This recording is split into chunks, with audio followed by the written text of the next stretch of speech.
15 राज्यों में कोहरा, 5 राज्यों में बारिश का अलर्ट। एमपी राजस्थान में चलेंगी ठंडी हवाएं, तापमान में 2 डिग्री गिरावट की संभावना। आज गिरफ्तार नहीं होंगे अरविंद केजरीवाल, केजरीवाल को चौथी बार भेजा जाएगा समन। इंक्वायरी ज्वाइन न करने पर हो सकती है गिरफ्तारी।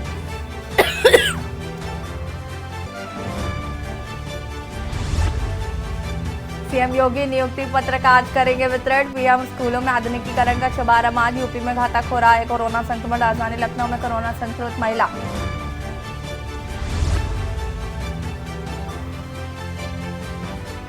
भारत के जम्मू कश्मीर रिक्टर पैमाने पर 3.9 तीव्रता का भूकंप आया। राष्ट्रीय भूकंप विज्ञान रहा केंद्र, किसी भी तरह का नुकसान की खबर नहीं। न्याय संहिता लागू होने से 22,000 कैदी रिहा होंगे। गैर संगीन अपराध के मामलों में मिलेगी राहत, जमानत के पैसे नहीं तो सरकार भरेगी। आप देख रहे हैं के न्यूज, खबरों का सारथी।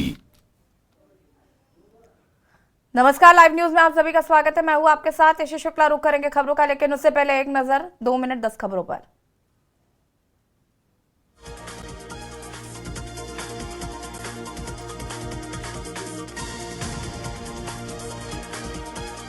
लखनऊ में मुख्यमंत्री योगी आदित्यनाथ का आज का कार्यक्रम। समूह खा के अधिकारियों को नियुक्ति पत्र करेंगे वितरित। पीएम श्री स्कूलों के आधुनिकीकरण का शुभारंभ आज। वाराणसी ज्ञान व्यापी केस में सर्वे रिपोर्ट का मामला। सर्वे रिपोर्ट मामले पर आज आएगा फैसला। सर्वे रिपोर्ट सार्वजनिक करने पर आएगा फैसला। सर्वे रिपोर्ट मामले पर आज आएगा फैसला।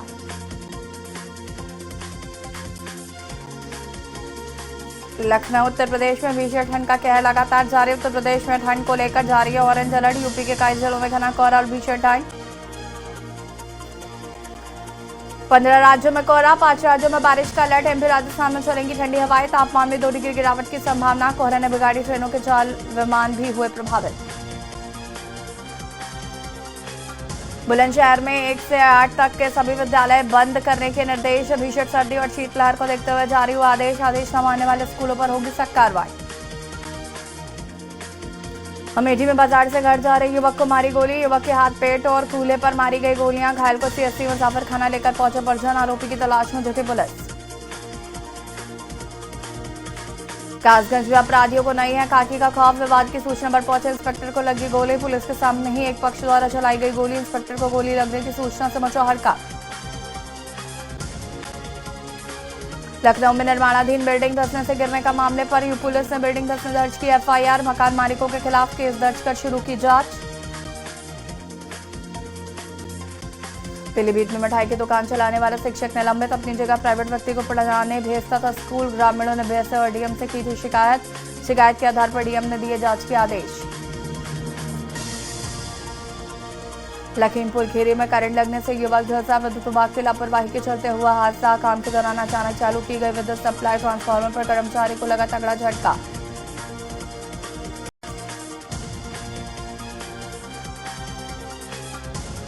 और गोरखपुर से खबर आपको बता देते हैं, जहां पर 6 और 7 जनवरी को गोरखपुर में रहेंगे मुख्यमंत्री योगी आदित्यनाथ। 2 दिन में 4 सभाओं को संबोधित करेंगे सीएम। संकल्प यात्रा के तहत 4 कार्यक्रमों में जाएंगे। 6 जनवरी को सबसे पहले संजाई वार्ड जाएंगे। विकसित भारत संकल्प यात्रा में भाग लेंगे।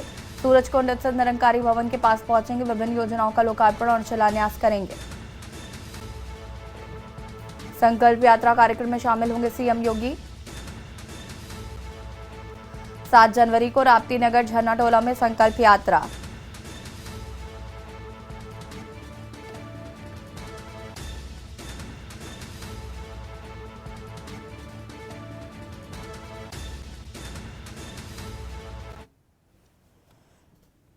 लखनऊ से खबर जहां पर पीएम मोदी फरवरी से करेंगे चुनावी रैलियों का आगाज। पहले चरण में यूपी में 3 रैलियां करेंगे पीएम मोदी।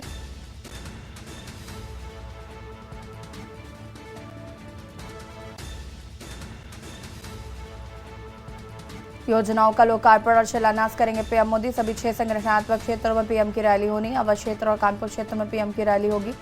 काशी, गोरखपुर, पश्चिम क्षेत्र में पीएम की होगी रैली। वृहद क्षेत्र की रैली अलीगढ़ में कराने की तैयारी।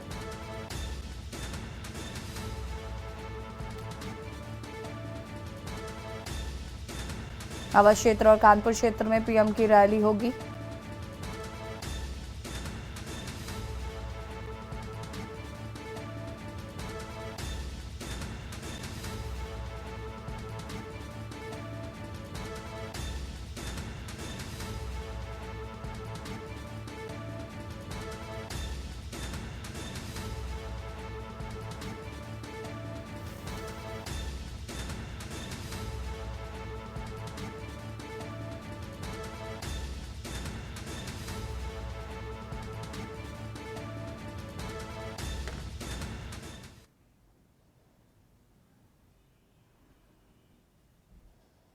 और इसी खबर पर ज्यादा जानकारी के लिए संवाददाता संदीप मिश्रा हमारे साथ जुड़ चुके हैं। संदीप, क्या कुछ जानकारी है प्रधानमंत्री नरेंद्र मोदी की रैली को लेकर?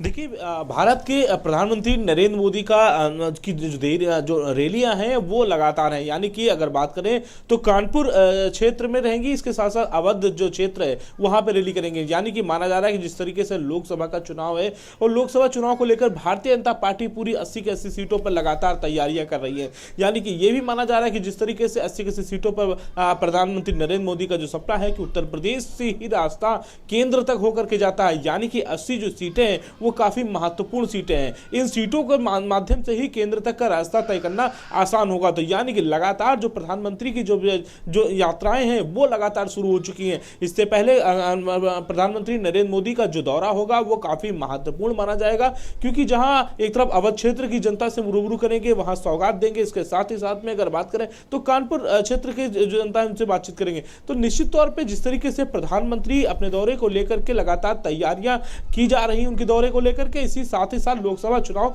भी महत्वपूर्ण है। ऐसे में कहीं ना कहीं एक बार फिर से जो है इस दौरे का कई मायने निकाले जा रहे हैं। जहां एक लोकसभा चुनाव की 80 सीटें हैं उत्तर प्रदेश में, वो महत्वपूर्ण सीटें होती हैं, उन पे कहीं ना कहीं पूरा 80 की 80 जीतने का जो उनका लक्ष्य है उस लक्ष्य को पार पाना है। इसके साथ साथ अयोध्या जो कि एक भव्य मंदिर का निर्माण हो रहा है, वहां पर भी उनका स्वागत समारोह होना है। तो ऐसे में जिस तरीके से राम मंदिर का निर्माण होना हो या फिर उत्तर लोकसभा का चुनाव हो, तो कहीं ना कहीं ये दौरे जो है काफी महत्वपूर्ण होते नजर आ रहे हैं। जी बिल्कुल, प्रधानमंत्री के दौरे को कब तक पहुंचेंगे, इसको लेकर क्या कुछ जानकारी है? कई योजनाओं का लोकार्पण और शिलान्यास उन्हें करना है। जनता प्रधानमंत्री की इस रैली को लेकर कितना उत्साहित नजर आ रही है?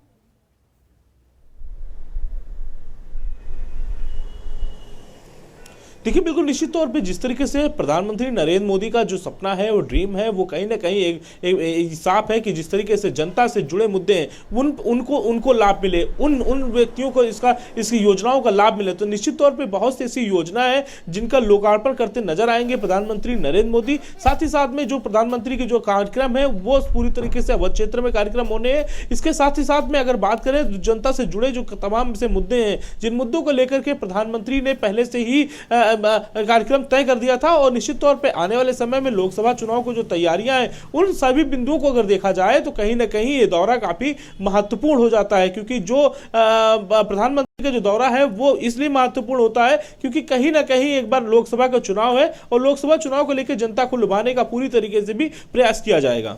ठीक है, बहुत बहुत शुक्रिया आपका तमाम जानकारी साझा करने के लिए। और बता दें आपको कि प्रधानमंत्री नरेंद्र मोदी की ताबड़तोड़ रैलियां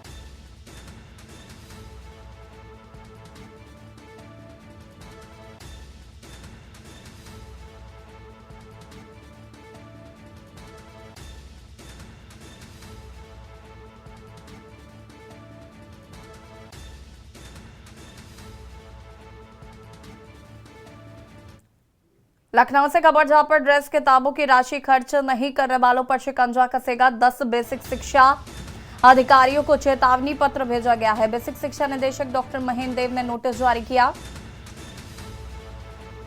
बलिया के तत्कालीन बीएसए मनीराम सिंह को चेतावनी दी गई है। बांदा के बीएसए प्रिंसी मौर्य को चेतावनी पत्र जारी किया गया है। रामपुर, मथुरा, अंबेडकर नगर, रायबरेली बीएसए को भी नोटिस। सुल्तानपुर, उन्नाव, चंदौली, कानपुर देहात के बीएसए को नोटिस।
लखनऊ से खबर जहां पर प्रदेश के शैक्षिक पाठ्यक्रम में बड़ा बदलाव। पाठ्यक्रम में मतदाता जागरूकता विषय होगा शामिल। 6 से 12 और उच्च शिक्षा के छात्रों को दी जाएगी शिक्षा।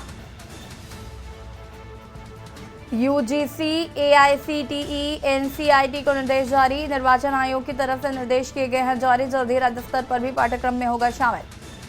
25 जनवरी को राष्ट्रीय मतदाता दिवस का आयोजन। जिलों में उत्कृष्ट कार्य करने वाले बीएलओ भी होंगे सम्मानित।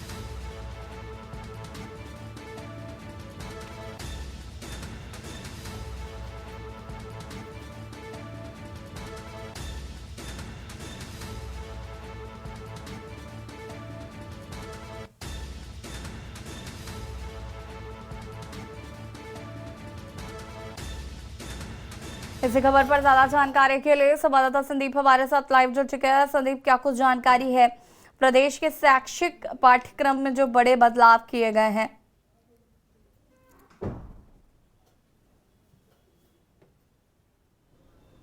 देखिए, आपको बता दें कि जिस तरीके से जागरूकता अभियान पूरे देश में चलाया जाता है, कहीं ना कहीं मतदाता जागरूकता अभियान एक बहुत बड़े पैमाने पर चलाया जाता है। इसको लेकर के अब इस पाठ्यक्रम को शैक्षिक सत्र में सम्मिलित किया जाएगा। यानी कि साफ है कि जिस तरीके से इस पाठ्यक्रम को जो है शामिल करके लोगों को जागरूक करने का जो भारत का सपना है वो पूरा होने के साकार में होगा। यानी कि कहीं ना कहीं जो बहुत से लोग हैं जो जब मतदान करना होता है तब वो मतदाता मतदान करने नहीं पहुंचते हैं। यानी कि एक संकल्प लिया जाएगा और इस पाठ्यक्रम को साथ में सम्मिलित करने का जो उद्देश्य होगा कहीं ना कहीं जागरूक होना, इसके साथ ही साथ में सामाजिक विषयों पर, मुद्दों पर आपको आपके विषय में चर्चा रखना। तो कहीं ना कहीं इस मुद्दे को जोड़ करके एक बार फिर से जो है पाठ्यक्रम में जोड़ा जाएगा। तो कक्षा 6 से 12 तक के जो छात्र होंगे वो इस विषय के अध्ययन कर सकेंगे। इसके साथ ही साथ में बहुत सी जानकारियां होंगी जो पाठ्यक्रम के माध्यम से जो नई सीख देती हुई नजर आएंगी। तो ऐसे में इस पाठ्यक्रम को शामिल करना एक बहुत बड़ा विषय होगा और साथ ही साथ में इसको लेकर के सभी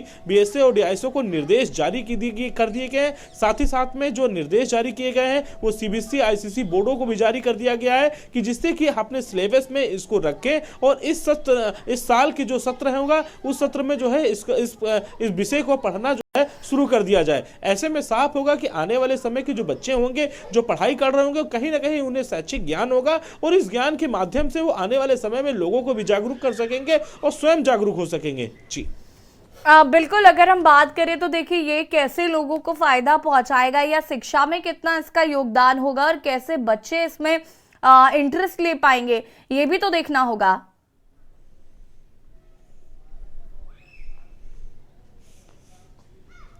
बिल्कुल, देखिए निश्चित तौर पे जिस तरीके से अगर हम बात कर रहे हैं शैक्षिक सत्र में कि इस पाठ्यक्रम को शामिल करने की, तो निश्चित तौर पे अगर बच्चे इसमें रुचि लेते हैं तो निश्चित तौर पे आने वाले समय में जो छोटे जो क्लासेस होंगे वहाँ भी इस पाठ्यक्रम को शामिल किया जा सकता है। लेकिन फिलहाल की अगर बात करें तो फिलहाल 6 से 12 तक के ही बच्चों को इस पाठ्यक्रम का ज्ञान जो है बहुत कराया जाएगा। एनसीईआरटी जैसी किताबों को लेकर के इस पाठ्यक्रम को शामिल करना एक बड़ा उद्देश्य होगा, क्योंकि कहीं ना कहीं जागरूक होना और जागरूकता फैलाना, बहुत से विषय हैं जिन पे आप लोग जागरूक हो सकते हैं बच्चे। और कहीं ना कहीं इस जागरूकता अभियान जो सरकार की तरफ से चलाया जाता है, जो कि 25 जनवरी को इस बार हर जिले में चलाया जाएगा, तो निश्चित तौर पे इस अभियान से काफी ज्यादा लाभ भी मिलेगा। साथ ही साथ में उन बच्चों के अंदर जो निखार आएगा वो भी देखने को मिल सकता है, क्योंकि एक अलग विषय पढ़ने को मिलेगा। साथ ही साथ में कुछ जो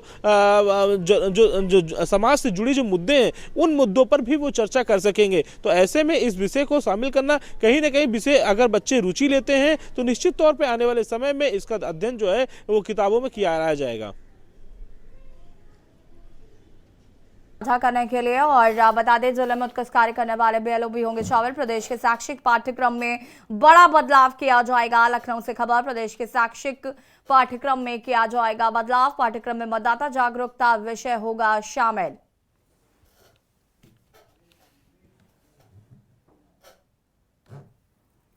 और यहाँ रुकेंगे छोटे से ब्रेक के लिए, जल्द हाजिर होते हैं। आप देख रहे हैं के न्यूज खबरों। ब्रेक के बाद एक बार फिर से आप सभी का स्वागत है। बागपत से खबर, जहां पर पुलिस की कार्यशैली पर उठे सवाल। आरोपी को कुर्सी और पीड़ितों को जेल भेजती है पुलिस। पीड़ितों को तमंचा लगाकर फंसाने की देती है धमकी। चौकी पर तैनात पुलिस कर्मियों के वीडियो से खुली पोल। रिटायर्ड आईपीएस अमिताभ ठाकुर ने वीडियो वायरल किया है। अमिताभ ठाकुर ने डीजीपी से की कार्रवाई की मांग। बड़ौद कोतवाली की लोहड्डा चौकी का ये वायरल वीडियो बताया जा रहा है। रिटायर्ड आईपीएस अमिताभ ठाकुर ने वीडियो किया वायरल। अमिताभ ठाकुर ने डीजीपी से कार्रवाई की मांग की है।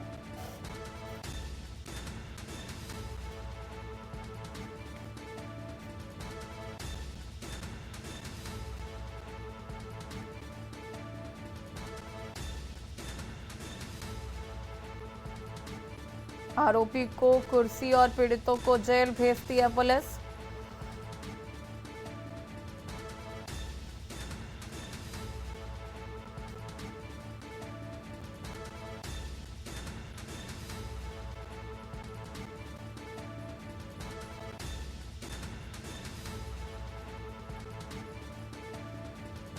और इसी खबर पर ज्यादा जानकारी के लिए संवाददाता कुलदीप हमारे साथ जुड़ चुके हैं। कुलदीप, क्या कुछ जानकारी है इस पूरे मामले को लेकर? ये बड़ौद कोतवाली क्षेत्र का पूरा मामला है, जहां पर बिनोली रोड पर एक पुलिस चौकी है, लोड्डा पुलिस चौकी इसको बताया जाता है। और यहाँ पर जो वीडियो वायरल हो रहा है, कहीं ना कहीं साफ तौर पर दिखाई दे रहा है कि जो पुलिस है, पुलिस कहीं ना कहीं हिटलरशाही और तानाशाही को लेकर चर्चाओं में रहती है। लेकिन इस तरह का एक वीडियो वायरल हुआ है जिसमें गाली गलौज पुलिस कर रही है और साफ तौर पर कह रही है कि इसको जो है हमने अपनी नजरों के सामने इसको पीटा है, और पीटने के बाद जब बेहोश हो गया तब हमने इसको जो है उठाकर फिर देखा। तो जब मतलब कुल मिलाकर कहीं ना कहीं साफ तौर पर दिखाई दे रहा है कि जिस तरह से पुलिस के सामने पुलिस इस तरह से बात कर रही है, और जो पीड़ित पक्ष है, पीड़ित पक्ष को हवालात में डाल देती है और तमंचा लगाकर जेल भेजने की भी धमकी दे रही है। कहीं ना कहीं साफ तौर पर दिखाई दे रहा है कि यह पुलिस की तानाशाही नजर आ रही है।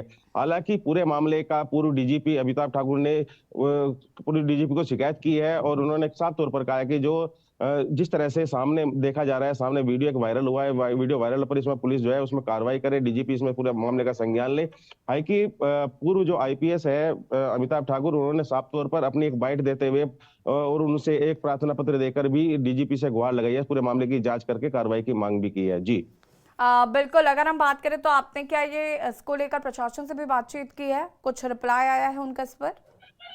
जी, आपको बता दूं, इस संबंध में हमारी पुलिस के आला अधिकारियों से बात हुई थी, तो उन्होंने साफ तौर पर कहा था कि इसमें जो वीडियो का संज्ञान लिया जा रहा है, वीडियो में जो लोग दिखाई दे रहे हैं, जो पुलिसकर्मी दिखा रहे हैं, इनको चिन्हित किया जा रहा है, और इनके खिलाफ अगर सच्चाई मिलती है या कोई इस तरह कोई मामला संज्ञान में आता है तो उनके खिलाफ कार्रवाई भी की जाएगी। जी ठीक है, बहुत बहुत शुक्रिया आपका तमाम जानकारी साझा करने के लिए। बता दें कि पुलिस की कार्यशैली पर उठे सवाल, बागपत से खबर, बड़ौद कोतवाली के लोहड्डा चौकी क्षेत्र का पूरा मामला बताया जा रहा है। बागपत जिले के बड़ौद थाना क्षेत्र के बनौली रोड चौकी का एक कथित वीडियो प्राप्त हुआ है, जिसमें पुलिस वाले अनुचित और जातिगत टिप्पणियों के साथ फर्जी कट्टा लगाए जाने की बात भी कर रहे हैं। मैंने डीजीपी यूपी को पत्र लिखकर इस वीडियो में वर्णित तथ्यों की अविलंब जांच कर समुचित कार्रवाई कराए जाने की मांग की है। बागपत से एक और खबर आपको बता देते हैं, जहां पर महिला की मौत से पहले का वीडियो आया सामने। सुसाइड से पहले महिला ने खुद ही बनाया था वीडियो बनाकर सोशल मीडिया पर किया था वायरल। वीडियो में पूर्व प्रधान सहित लोगों पर पिटाई का आरोप लगा है। जान देने से पहले महिला ने खुद बताई मौत की वजह। पूर्व प्रधान सहित लोगों पर लगाया पिटाई का आरोप। पिटाई से परेशान महिला ने वीडियो बनाकर दी जान। बागपत के खकेड़ा थाना क्षेत्र का ये पूरा मामला बताया जा रहा है। महिला की मौत से पहले का वीडियो आया सामने।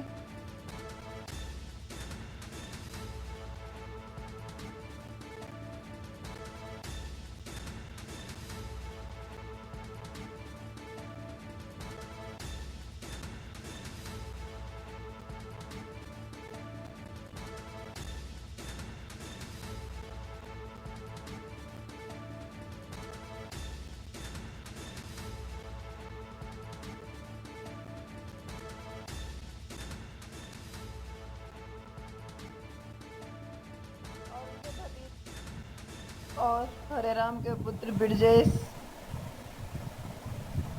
और उनके पोते मौनी, प्रियांशु, इन लोगों ने मुझे बीच सड़क पे बहुत बुरी तरह पीटा। मेरा क्या कसूर था?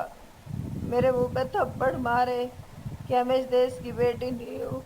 मुझ पे इतने अत्याचार किए जो क्यों क्यों बस मैं चाहती, मुझे इंसाफ मिलना चाहिए। सारे पड़ोसी बता देंगे कि इन्होंने, ब्रजेश कुमार ने उर्फ बिरजू ने और उनके भतीजों ने मुझ पर बिना वजह हाथापाई की, मुझे और मेरे पति ने छुटाने की कोशिश की तो उसे भी मारा।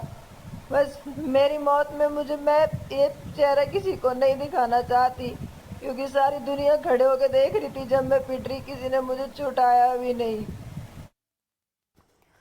और इसी खबर पर ज्यादा जानकारी के लिए संवाददाता कुलदीप पंडित हमारे साथ जुड़े हुए। कुलदीप, क्या कुछ जानकारी है? महिला ने मौत के पहले ये वीडियो बनाया था जिसमें कई आरोप लगे हैं, क्या कुछ जानकारी इसको लेकर? जी, आपको बता दूं, ये पूरा मामला खेगड़ा थाना क्षेत्र का बताया जा रहा है और इसमें 11 तारीख को इसने एक वीडियो वायरल किया था और उसके बाद इसने सुसाइड कर लिया। महिला ने जब सुसाइड किया तो कहीं ना कहीं साफ तौर पर दिखाई दे रहा है कि जब वीडियो वायरल हुआ तो वीडियो वायरल होने के बाद पुलिस ने इसमें कोई कार्रवाई नहीं की। बार बार की शिकायतों के बावजूद जब उसने कोई कार्रवाई नहीं की तो महिला ने दुख और परेशानी को देखते हुए अब और अपना मतलब बहुत ज्यादा उसे गिल्टी महसूस हुई और उसने देखा कि जब लोग तमाशा देख रहे हैं और वह सरेआम पिट रही है तो कहीं ना कहीं साफ तौर पर दिखाई दे रहा था कि वह जिस तरह से आहत हुई और आहत के बाद उसने फांसी लगाकर अपनी जीवन लीला समाप्त कर ली। कहीं ना कहीं साफ तौर पर दिखाई दे पुलिस की कार्यशैली को देखते हुए ही महिला ने आत्महत्या की है और अब 11 तारीख का जो वीडियो है सोशल मीडिया पर तेजी से वायरल हो रहा है। हालांकि पुलिस ने इसमें पूरे मामले में मुकदमा दर्ज कर लिया है और आरोपी की तलाश की जा रही है। जी, बहुत बहुत शुक्रिया आपका तमाम जानकारी साझा करने के लिए। वीडियो बनाकर सोशल मीडिया पर किया था वायरल। सुसाइड से पहले महिला ने खुद बनाया था वीडियो। और यहाँ रुकेंगे छोटे से ब्रेक के लिए, जल्द हाजिर होते हैं। आप देख रहे हैं के न्यूज, खबरों का सारथी। ब्रेक के बाद एक बार फिर से आप सभी का स्वागत है। यमुनानगर से खबर आपको बता देते हैं। यमुनानगर से खबर,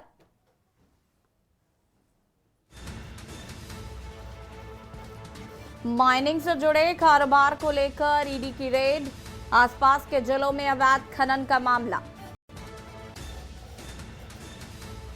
कोर्ट के आदेश पर माइनिंग मामले में कई केस दर्ज किए गए थे। हरियाणा के कई जिलों में रेड के साथ सोनीपत में भी रेड। आसपास के जिलों में अवैध खनन का मामला। कोर्ट के आदेश पर माइनिंग मामले में कई केस दर्ज किए गए थे। हरियाणा के कई जिलों में रेड के साथ सोनीपत में भी रेड। कांग्रेस विधायक सुरेंद्र पवार के घर पर भी रेड जारी। यमुनानगर से खबर, इनलो पार्टी के पूर्व विधायक पर ईडी का शिकंजा। पूर्व विधायक के कार्यालय व घर पर ईडी की रेड जारी। ईडी की रेड से माइनिंग कारोबारियों में हड़कंप। दिलबाग सिंह का माइनिंग से जुड़ा है कारोबार। माइनिंग से जुड़े कारोबार को लेकर ईडी कर रही रेड।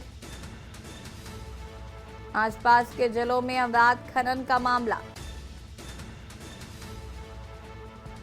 कोर्ट के आदेश पर माइनिंग मामले में कई केस दर्ज किए गए थे।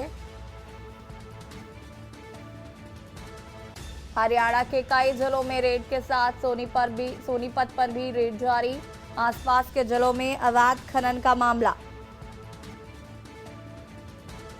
बता दें कि कोर्ट के आदेश पर माइनिंग मामले में कई केस दर्ज किए गए थे।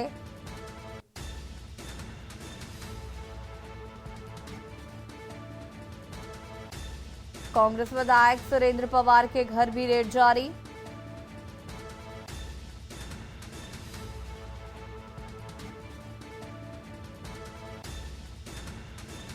पूर्व विधायक के कार्यालय व घर पर ईडी की रेड।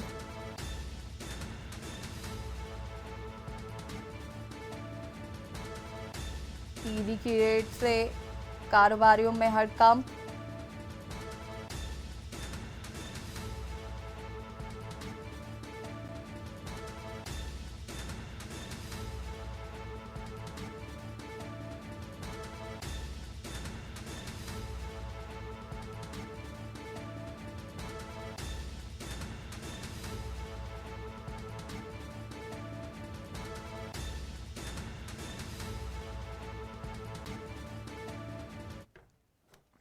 अयोध्या से खबर, जहां पर पीएम मोदी ने अयोध्या की मीरा को भेजा नववर्ष का तोहफा भेजकर दिया बधाई का संदेश। 9 वर्ष की बधाई संदेश के साथ गिफ्ट पाकर परिवार उत्साहित। जिला प्रशासन का प्रतिनिधि मंडल पहुंचा मीरा के घर। पीएम की तरफ से भेजे गए पत्र उपहार को किया मीरा को समर्पित। बता दें कि अयोध्या दौरे के दौरान मीरा से प्रधानमंत्री ने मुलाकात की थी। उज्ज्वला योजना की लाभार्थी है मीरा। पीएम ने मीरा के घर चाय भी पी थी। उज्ज्वला योजना की 10 करोड़वीं लाभार्थी है मीरा। दौरे के दौरान मीरा से पीएम ने की थी मुलाकात।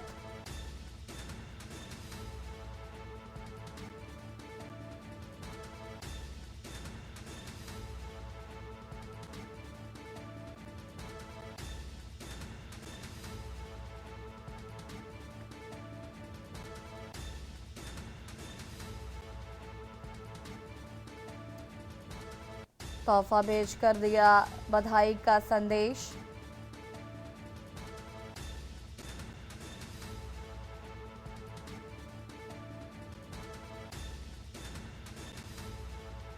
जिला प्रशासन का प्रतिनिधि मंडल पहुंचा मीरा के घर। पत्र उपहार को किया मीरा को समर्पित। दौरे के दौरान मीरा से पीएम ने की थी मुलाकात। पीएम ने मीरा के घर पर पी थी चाय। उज्ज्वला योजना की 10 करोड़वीं लाभार्थी है मीरा।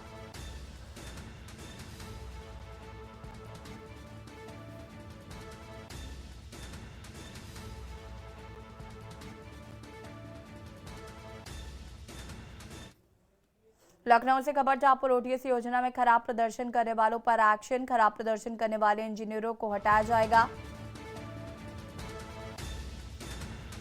यूपीपीसीएल चेयरमैन आशीष गोयल ने जताई नाराजगी। आशीष गोयल ने सभी इंजीनियरों के साथ की समीक्षा बैठक।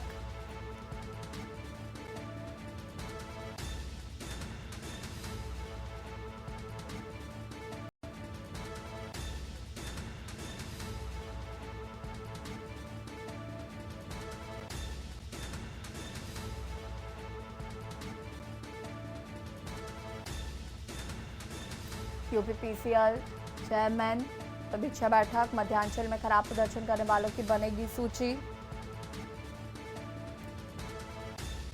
मध्यांचल में खराब प्रदर्शन करने वालों की बनेगी सूची।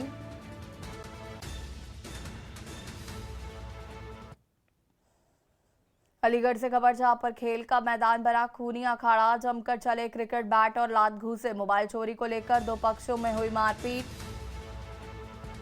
मारपीट का वीडियो सोशल मीडिया पर वायरल। महेश्वरी कॉलेज मैदान का बताया जा रहा वीडियो।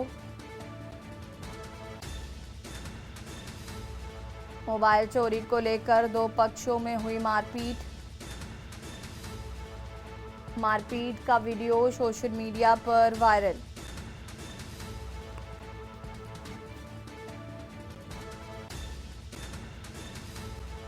मोबाइल चोरी को लेकर दो पक्षों में हुई मारपीट।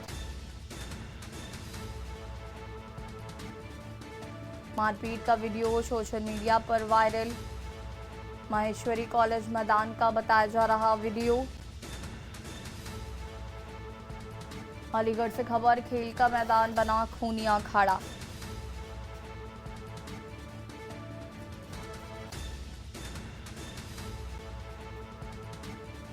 मोबाइल चोरी को लेकर दो पक्षों में हुई मारपीट।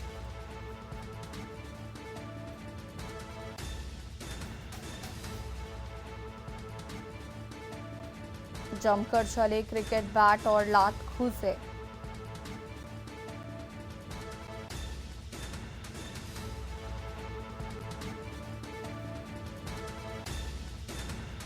अलीगढ़ से विश्व प्रताप सिंह हमारे साथ फोन लाइन पे जुड़ चुके हैं। विश्व प्रताप जी, क्या कुछ जानकारी मामले को लेकर? बिल्कुल, देखिए कि क्रिकेट खेलने के दौरान ये पूरा जो है घटनाक्रम हुआ है, जिसमें दो पक्षों में जो है जम के क्रिकेट बैट और जो है लात घूसे चले हैं। हालांकि पूरे मामले की शिकायत जो है पुलिस में नहीं दी गई है। अब दोनों पक्षों में आपस में समझौता हो गया है और वहीं जो है पुलिस का इस पूरे मामले को लेकर कहना है कि दोनों पक्ष से कोई घायल नहीं हुआ, जबकि मारपीट इतनी जबरदस्त हुई है कि लाठी डंडे खूब जम के चले हैं, बावजूद इसके किसी की चोट नहीं आई। पुलिस के मुताबिक पुलिस का ये कहना है। वहीं जो है पूरे घटनाक्रम में ना तो किसी ने इस पूरे मामले की शिकायत की है और ना ही कोई अन्य कार्रवाई के लिए कोई लिखित शिकायती पत्र दिया गया है। हालांकि दोनों पक्षों में समझौता हो गया है, मौके पर शांति बरकरार है और बिल्कुल ये जो पूरा घटनाक्रम हुआ है ये सासनी गेट थाना क्षेत्र के अंतर्गत का बताया जा रहा है। जी ठीक है, बहुत बहुत शुक्रिया आपका तमाम जानकारी के लिए। और बता दें आपको कि अलीगढ़ से खबर, जहां पर खेल का मैदान बना खूनी अखाड़ा माहेश्वरी कॉलेज प्रधान का पूरा मामला बताया जा रहा है।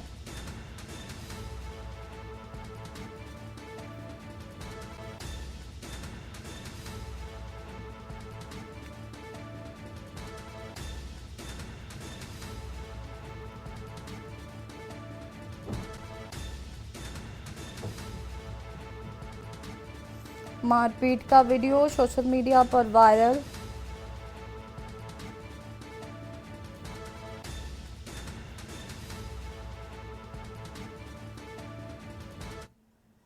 बल्लभगढ़ से खबर, जहां पर सरकारी आदेश की डिपो होल्डर उड़ा रहे हैं धज्जियां, गरीबों को मिलने वाला राशन डकार कर कमा रहे हैं मुनाफा।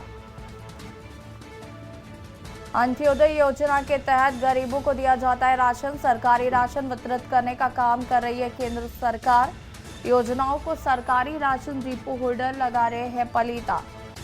बल्लभगढ़ क्षेत्र के समयपुर और हरफला गांव का ये पूरा मामला बताया जा रहा है।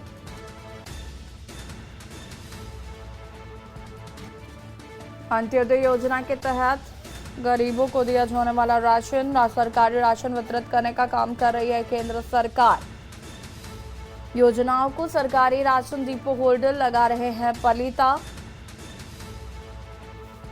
बल्लभगढ़ क्षेत्र के सभापुर और हरफला गांव का ये पूरा मामला बताया जा रहा है।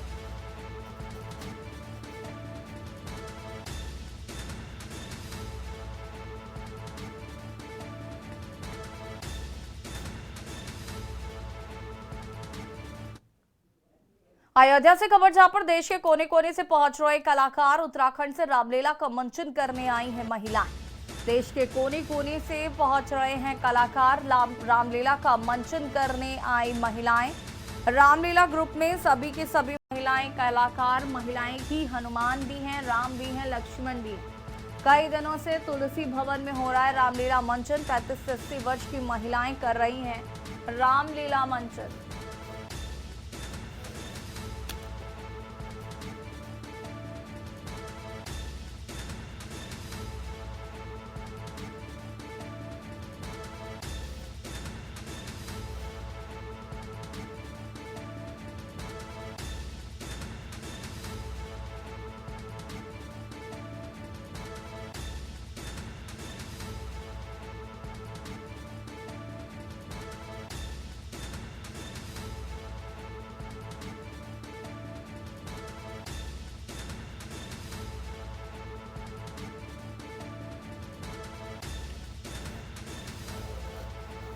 महिलाएं ही राम, हनुमान, लक्ष्मण का भी करती है रोल। अयोध्या से खबर आपको बता रहे हैं, जहां पर रामलीला ग्रुप में सभी की सभी महिलाएं कलाकार कर रही हैं मंचन।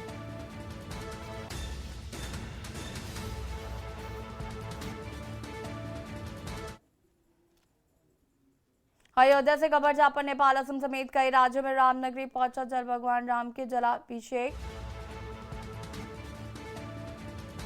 जल पहुंचा अयोध्या, कलश के जल से भगवान राम का किया जाएगा अभिषेक।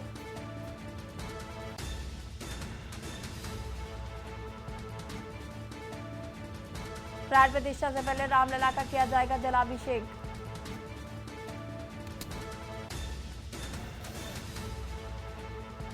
नेपाल, असम समेत कई राज्यों से रामनगरी पहुंचा जल।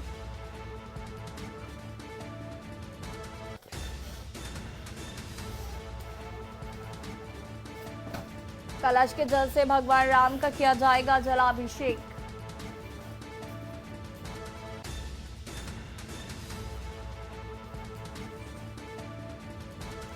नेपाल, असम समेत कई राज्यों से रामनगरी पहुंचा जल। भगवान राम के जलाभिषेक के लिए जल पहुंचा अयोध्या।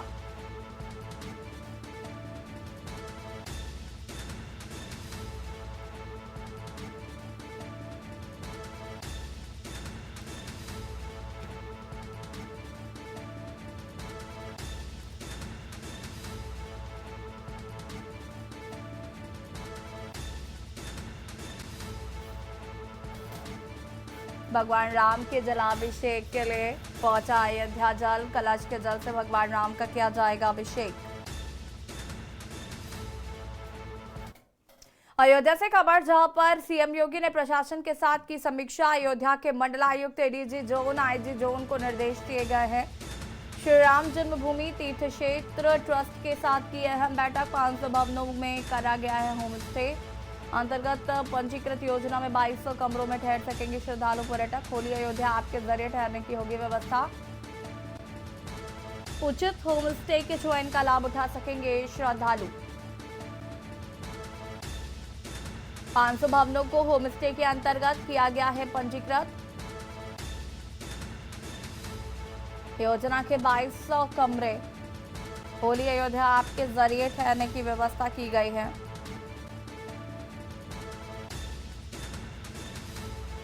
उचित होम स्टे का चयन का लाभ उठा सकेंगे श्रद्धालु।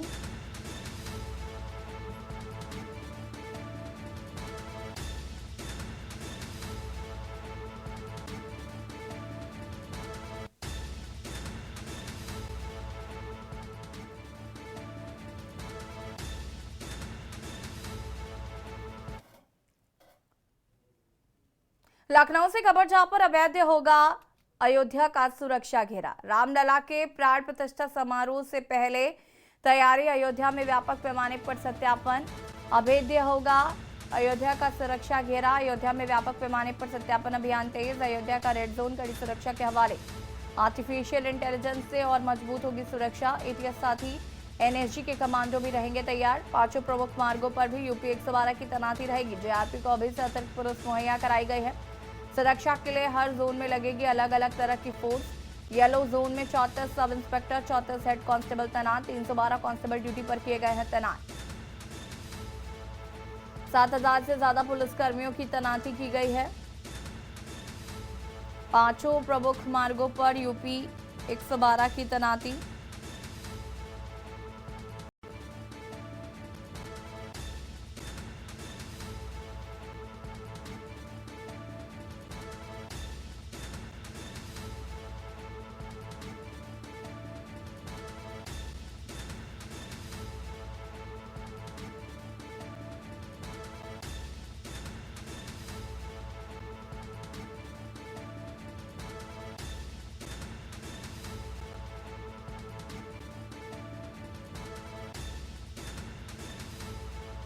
अवैध होगा सुरक्षा घेरा।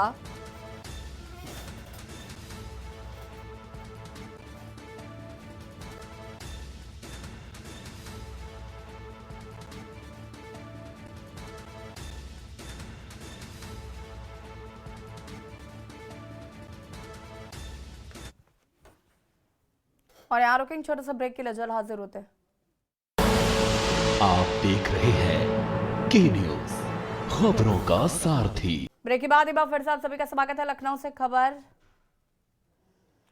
से खबर आपको बता रहे हैं। लखनऊ से खबर, यूपी के सभी शहरों में 14 से राम मंदिर रथ निकलेगा। 22 तक कलश यात्राओं के साथ सांस्कृतिक आयोजन। पर्यटन विभाग ने सभी विधायकों में से सहयोग की मांग की है। मुख्य सचिव ने सभी अधिकारियों को निर्देशित किया। 22 तक कलश यात्राओं के साथ होगा सांस्कृतिक आयोजन। पर्यटन विभाग ने सभी विधायकों से सहयोग मांगा है।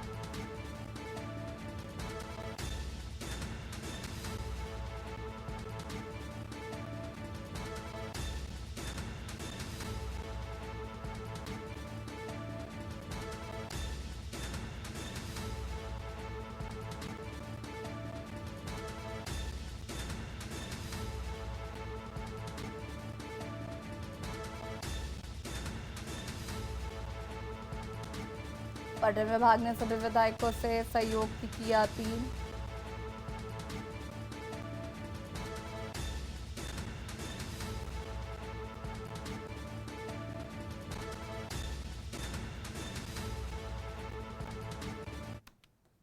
लखनऊ से खबर, जहां पर अयोध्या में नगर भ्रमण करेंगे प्रभु रामलला।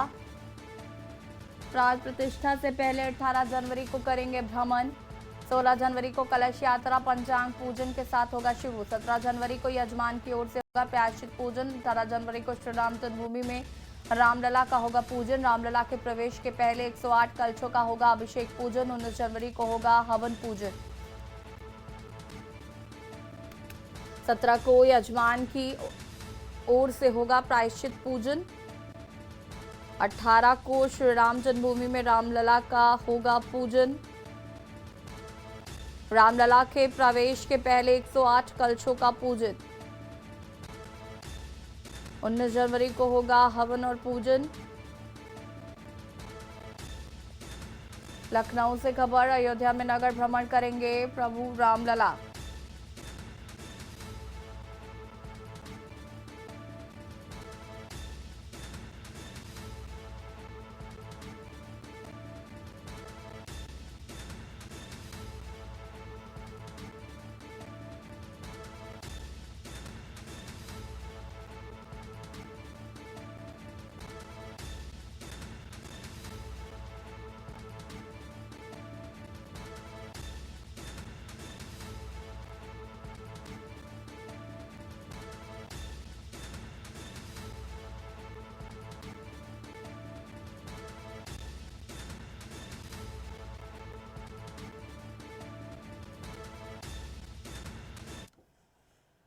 लखनऊ से खबर, जहां पर यूपी के सभी शहरों में 14 से राम मंदिर रथ निकलेगा। 22 तक कलश यात्राओं के साथ ही सांस्कृतिक आयोजन भी होंगे। पर्यटन विभाग ने सभी विधायकों से सहयोग मांगा है। मुख्य सचिव ने सभी अधिकारियों को दिशा निर्देश दिए हैं। कमिश्नर जिलाधिकारियों को निर्देश किए गए हैं जारी। प्रधानमंत्री मोदी की अगुवाई में नवनिर्मित भव्य गर्भगृह में विराजमान होने तक मौन रहकर करेंगे उमापति महादेव जी का विशिष्ट पूजन। जानकारी देते हुए रामदल अध्यक्ष पंडित कलकी राम ने बताया कि ग्रहों के राजा श्री सूर्यदेव के मकर राशि में प्रवेश करते ही मौन व्रत का संकल्प लेकर भोलेनाथ की उपासना का क्रम शुरू किया जाएगा, जो कि श्री रामलला सरकार के गर्भगृह में विराजमान होने तक चलेगा। इसका लाभ विश्व में रह रहे उन सभी लोगों को प्राप्त होगा जो अपने अपने स्थान पर रहकर इस उत्सव को निष्ठा और श्रद्धा से मनाएंगे। 17 जनवरी को अयोध्या जी के भ्रमण पर पहली बार श्री राम सरकार निकलेंगे और उस दिन अपने आराध्य के पद पर पुष्प वर्षा करेगा रामदल।